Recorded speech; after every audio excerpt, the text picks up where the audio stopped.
Greetings to you, beloved of God. Welcome to today's devotion. My name is Gitonga, and I'm happy to be sharing God's word with us.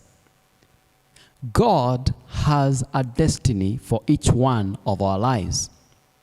Satan, our enemy, knows this very well.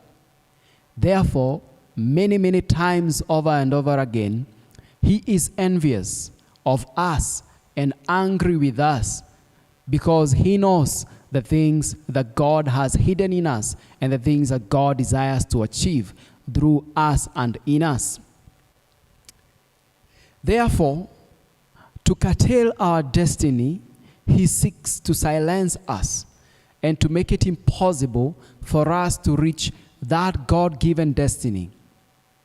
This was the case with the man called Joseph, who was sent or sold as a slave by his brothers in Egypt. And the Bible tells us in Genesis 37, verse 19 to 20, the brothers speaking to one another, "Here comes that dreamer." They say to each other, "Come now, let's kill him and throw him into one of these cisterns and say that a ferocious animal devoured him. Then we'll see what comes of his dreams." These were the brothers of Joseph, but unbeknown to them, the enemy was at work in them because he knew the destiny that God had for this young man. And therefore, because they made themselves his tools, then the enemy took advantage of that and used them to try and silence the destiny that God had for Joseph. Many years later, we find that God reveals why this thing happened. Genesis 37, 12 to 16 is a depiction of what a person well-meaning may undergo under the hands of people that have given themselves to the enemy. Joseph was so well-meaning, desiring to do good to his brothers, going all those many kilometers to get to check on them. But unfortunately, these brothers were not having that in mind. They were seeking to curtail that which God was doing in his life.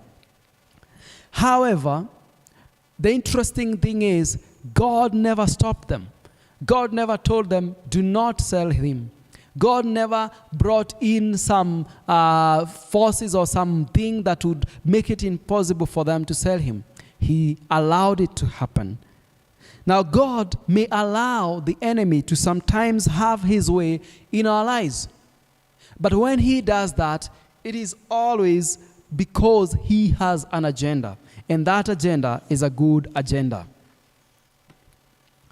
Verse in Genesis chapter 50, verse 20 to 21, later when Joseph has revealed himself to his brothers as the prime minister of Egypt, he says, "You intended to harm me, but God intended it for good to accomplish what is now being done, the saving of many lives. So then, don't be afraid. I will provide for you and your children." And he reassured them and spoke kindly to them. Remember, these are brothers who had felt that now that our father has died, Joseph may mistreat us to make us pay for the wrong we did him. But these are the responses that Joseph gives them after having cried. Now, when God allows suffering on our way, it is always connected with redemption. It is connected with redemption for ourselves and redemption for other people. In this case, God was allowing this to happen to Joseph because it was going to lead to the salvation of many lives, his life included. Now, at the moment when we are going through suffering and trials, it is difficult for us to see that good agenda that God has for our suffering. It is very difficult for us to see that. But whether we see it or not, it is God having an agenda, a good agenda. Now, amidst our suffering is a story of hope. Amidst our struggle is a story of redemption for you and for myself.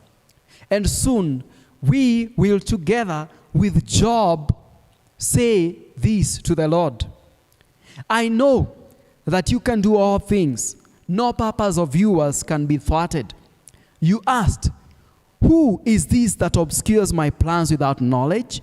Surely I spoke of things I did not understand, things too wonderful for me to know. My ears had heard of you, but now my eyes have seen you. May this be our portion even during this season. God bless you.